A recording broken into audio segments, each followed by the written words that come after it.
खबर शामिल करते हैं। यमन के हौसियों ने इसराइल पर मिसाइल दागने की तस्दीक कर दी है। मिसाइल हमला ईरान, लेबनान और फलस्तीन में इसराइली हमलों का जवाब है। यमनी हौसियों की जानिब से ऐसा कहा गया है। आपको अपडेट करते चले इस खबर से मुतालिक अहदाफ के हुसूल तक इसराइल के खिलाफ ऑपरेशन जारी रहेगा। यमनी हौसियों की जानिब से ऐसा कहा गया है। यमन के हौसियों ने इसराइल पर मिसाइल दागने की तस्दीक कर दी है। मिसाइल हमला ईरान, लेबनान और फलस्तीन में इसराइली हमलों का जवाब है। यमनी हौसियों की जानिब से ऐसा कहा गया है। अहदाफ के हुसूल तक इसराइल के खिलाफ ऑपरेशन जारी रहेगा। यमनी हौसियों की जानिब से ये खबर सामने आई है। तो ईरान का इसराइल पर एक और तगड़ा वार, क्लस्टर मिसाइल भी दाग दिए हैं। इसराइल का डिफेंस सिस्टम आयरन डोम ईरानी मिसाइल रोकने में नाकाम दिखाई दिया। ईरानी मिसाइल गिरने से तबाही आई है और ये बताया जा रहा है कि एक इसराइली हलाक भी हुआ है, मुतअद्दिद जख्मी भी हुए हैं। बिल्कुल, और मुतअद्दिद तल अवीव में इमारतें हैं जिन्हें नुकसान पहुंचा है। गाड़ियों में आग भड़क उठी है। बहरीन की बात करें जहां हमले हुए हैं। सऊदी और अरब अमारात का ड्रोन्स गिराने का दावा भी इस मौके पर सामने आया है। सऊदी अरब के प्रिंस सुल्तान एयरबेस पर ईरानी मिसाइल हमला और इसी नतीजे में 12 अमरीकी एहलकार जख्मी हुए। वॉल स्ट्रीट जर्नल ये रिपोर्ट कर रहा है। अमरीका के मुतअद्दिद रिफ्यूलिंग तैयारों को नुकसान पहुंचा है। अमरीकी अखबार ये रिपोर्ट कर रहा है और बेस पर मौजूद अमरीकी तैयारे जुज़वी तौर पर मुतासर भी हुए हैं। तो ये रीसेंट डेवलपमेंट्स है जो सामने आ रही है।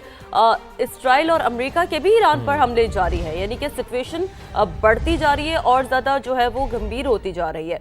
तेहरान और इस्फहान पर शदीद बमबारी हुई है। मुतअद्दिद अफराद के जख्मी होने की भी इतलात मौसूल हुई है। मेहराबाद एयरपोर्ट की बात करें जिसके करीब भी धमाकों की इतलात है। कुछ विजुअल्स हम भी आपको दिखा रहे हैं। आप देख सकते हैं इस वक्त ये वो इलाके हैं जो धमाकों से न सिर्फ गूंजे हैं बल्कि बखूबी तौर पर इसमें नजर आ रहा है कि कितना नुकसान पहुंचा। बिल्कुल, नुकसान बहुत ज़्यादा हुआ है चूँकि इसराइल और अमेरिका के भी ईरान पर हमले जारी हैं। तेहरान के मनाजिर हैं, इस्फहान के मनाजिर हैं जहाँ शदीद बमबारी हुई है और मुतअद्दिद अफराद के जख्मी होने की भी इत्तलात है। और एटमी तंसीबात पर भी हमले का कुछ इल्ज़ाम जो कि ईरान ने इसराइल और अमेरिका पर आयद किया है कि एटमी तंसीबात पर हमले का ईरानी फौज का 500 से ज्यादा अमरीकी फौजियों को निशाना बनाने का दावा। अमरीकी फौज के 2 ठिकानों को निशाना बना दिया गया। तर्जुमान ईरानी फौज का ऐसा बताना है। दुबई में एक मकाम पर 400 अमरीकी फौजी मौजूद थे। एक और मकाम पर 100 से ज्यादा अमरीकी फौजी मौजूद थे। तर्जुमान ईरानी फौज का ऐसा बताना है। दोनों मकामात को गाइडेड मिसाइल्स और ड्रोन से निशाना बनाया गया।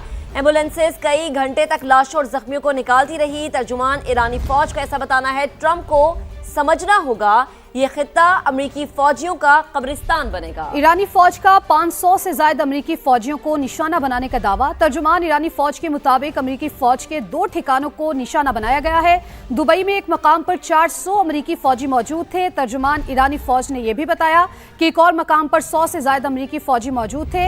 दोनों मकामात को गाइडेड मिसाइल्स और ड्रोन से निशाना बनाया गया।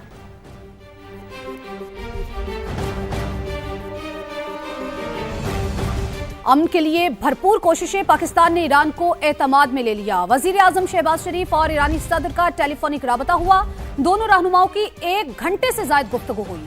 कशीदगी के खात्मे के लिए सिफारतकारी पर तबादला ख्याल किया गया। वजीर आजम की ईरान पर इसराइल के मुसलसल हमलों की शदीद मजम्मत। 1900 से ज्यादा कीमती जानों के ज़िया पर गहरे दुख का इजहार किया।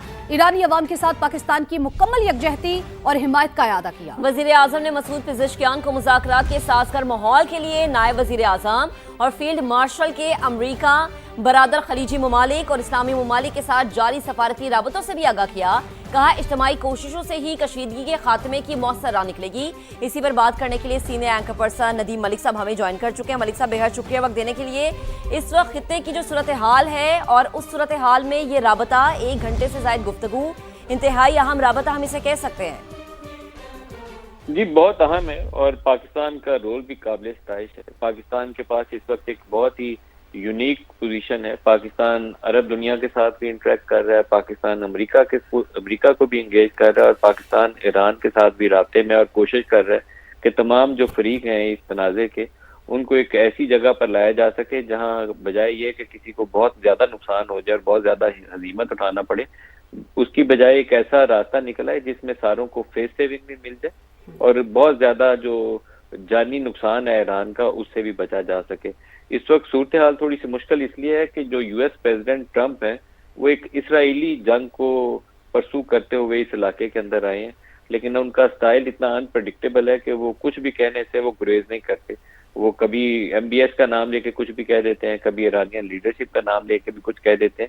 اس کے جواب میں ایران کی طرف سے رد عمل آتا ہے. پاکستان نے اس تمام تنازع میں بہت قریبی رابطہ رکھا ہے سعودی عرب سے بھی اور ایران کی قیادت سے بھی, تاکہ ان دونوں کا ممالک کا آپس میں ایک نیا تنازع نہ شروع ہو جائے. اور اس کو اس چیز کو آگے بڑھانے کے لیے ضروری ہے کہ US پریزیڈنٹ جو ٹرمپ ہے وہ بھی تھوڑا سا دانش مندی کا مظاہرہ کریں. وہ کاؤبوائے سٹائل جو ہے وہ اس کو لے کر بہت سارے ایسے جملے اور ایسے فکرے بولتے ہیں جس سے لگتا یہ ہے کہ امریکہ تو بس چھایا ہوا ہے, لیکن یہ بات درست نہیں ہے. امریکہ کے جتنے اتحادی ممالک تھے اس علاقے کے اندر ان کو بہت نقصان ہو رہا ہے, خاص طور پر UAE کے اندر, بحرین کے اندر صورتحال کافی خراب ہے. اور امریکہ اس علاقے میں اپنے بحری بیڑے لے کر تو موجود ہے, لیکن وہ ان ممالک کے تحفظ کے لیے کچھ بھی نہیں کر رہا ہے. ان کی بیسز بھی یوز کر رہا ہے لیکن ان کو بچانے کے لیے بھی کچھ نہیں کر رہا. تو امریکہ کو بھی جلد اپنی جو ایکسٹریم پوزیشن, ابھی دونوں ممالک نے ایک میکسیملسٹ پوزیشن لی ہے, ایران نے بھی اور امریکہ نے بھی, تو پاکستان ان دونوں کو ایک متوازن جگہ پر لانے کی کوشش کر رہا ہے. ہوپ فلی سلسلہ آگے بڑھے گا. ٹھیک ہے. ندیم ملک صاحب, پاکستان کردار نبھانے کی کوشش کر رہا ہے. یہ جو اہم رابطہ کیا گیا ہے جس میں سفارتی رابطوں سے بھی آگاہ کیا گیا ہے اور یہ بھی کہا گیا ہے کہ امن جو ہے, مقصد اس کا یہ ہے کہ امن مذاکرات ہو, تو سمجھتے ہیں کہ آنے والے وقتوں میں اس کے اچھے نتائج سامنے آ سکتے ہیں. یہ دورس نتائج آپ کیا آتے ہوئے دیکھتے ہیں اس کے؟ دیکھیے, میں تو بڑا پر امید ہوں کہ پاکستان کی یہ جو کوششیں ہیں ان کا مقصد یہی ہے کہ یہ خطے میں جنگ کا سلسلہ جو ہے اس کو روکا جا سکے, یہ تنازع مزید آگے نہ بڑھے, تو اس کا نتیجہ بہتر نکلے گا. اس وقت جو امریکہ کی مانگ ہے, امریکہ کی مانگ میں ایک ایشو جو نیوکلیر کے حوالے سے ہے اس کے اوپر ایران کسی حد تک فلیکسیبلٹی دکھائے گا, خاص طور پر جو اس کے پاس اسٹاک فائلز ہیں 60% یورینیم کے, اور جو یورینیم کو مزید انریچمنٹ کرنے کا پروگرام ہے اس کو روکنے کے حوالے سے, وہاں تو ایران کو بھی امید ہے کہ فلیکسیبلٹی کا مظاہرہ کرے گا. لیکن جو امریکہ کی دوسری مانگ یہ ہے کہ ایران اپنا جتنا میزائل پروگرام ہے, بیلسٹک میزائل جو اس کے ہٹ کر سکتے ہیں اسرائیل کو, اس کو بھی ترک کر دے. اس کے اوپر ایران کو پیچھے نہیں ہٹنا چاہیے, اور میرے خیال میں یہی ایک بنیادی نقطہ ہے جس کے اوپر اسرائیل امریکہ کو پش کرتا ہے کہ جب تک یہ میزائل پروگرام نہ چھوڑے تب تک بات نہیں کرنی, اور ایران اس کو نہیں چھوڑے گا. اسی طریقے سے ایران مانگ کرتا ہے کہ جو اسٹریٹ آف ہارمز ہے اس کے اوپر ایران کا مکمل کنٹرول رہے. امریکہ کی خواہش یہ ہے کہ امریکہ کا بھی اس کے اندر رول آ جائے.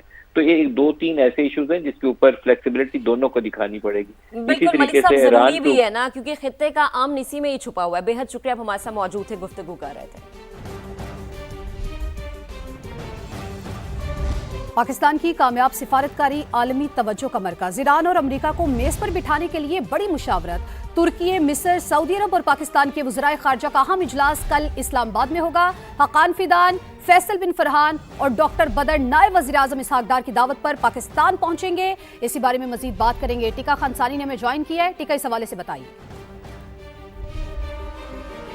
جی بالکل, مشرق وسطیٰ کی صورتحال کے بارے میں پہلی باضابطہ جو میٹنگ ہے, نشست ہے, وہ کل اسلام آباد میں ہونے جا رہی ہے, اور اس حوالے سے 4 بڑے اسلامی ملک جو ہیں وہ اس پہ بیٹھ رہے ہیں. اس سے پہلے تو درپردہ پس پردہ بیک ڈور رابطے تھے اور پیغام رسانی بھی تھی. پاکستان کے کردار کو سامنے آیا, سراہا جا رہا تھا.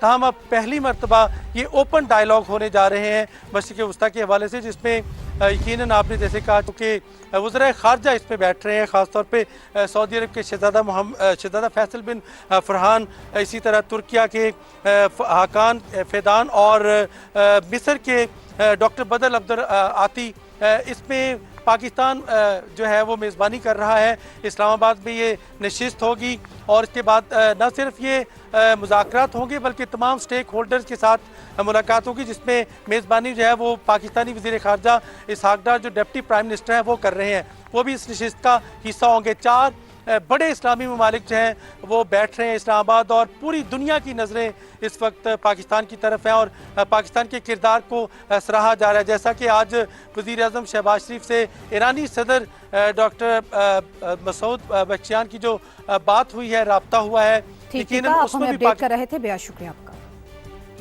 الزام لگا دیا. پاسداران انقلاب یہ کہہ رہے ہیں کہ مشرق وسطیٰ میں امریکی کمپنیوں کو نشانہ بنانے کا اعلان کرتے ہیں, اور ایرانی میڈیا کا یہ کہنا ہے کہ اسرائیل نے واٹر ریسرچ ری ایکٹر پر بھی حملہ کیا ہے. ایرانی حکام نے رائٹرز سے گفتگو میں کہا ہے کہ امریکہ کو تجاویز کا جواب دینا ہے یا نہیں, ابھی فیصلہ نہیں کیا. ایرانی وزیر خارجہ عباس اراغچی نے بھی یہ تصدیق کی ہے کہ پاور پلانٹ اور نیوکلیئر سائٹس پر حملہ کیا گیا. اسرائیل کے مطابق حملوں سے پہلے امریکہ کو اعتماد میں لیا گیا.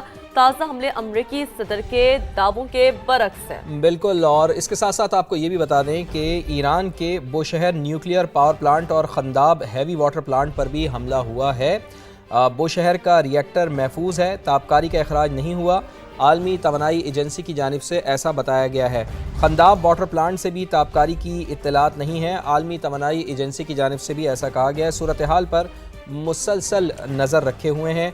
आलमी तवानाई एजेंसी की जानिब से भी ऐसा बताया। एक बार बात करेंगे पाकिस्तान और खित्ते के अमन के खिलाफ भारत की साजिश बेनकाब। पाकिस्तान की आलमी अहमियत से खारिज भारत दुनिया के अमन का दुश्मन बन गया। अफगानिस्तान के साथ मिलकर भारत का स्ट्रेटेजिक डिसइंफॉर्मेशन हमला, मशरिक़ वुस्ता में अमन की पाकिस्तानी कोशिशों को सुबताज करने का खतरनाक मंसूबा, ईरान के नाम पर पाकिस्तान के खिलाफ मुनज़्ज़म प्रोपेगेंडा ऑपरेशन लॉन्च किया गया, जाली ईरानी शनाख्त के जरिए पाकिस्तान में नफरत फैलाने का बयानिया गढ़ने का इंकशाफ हुआ।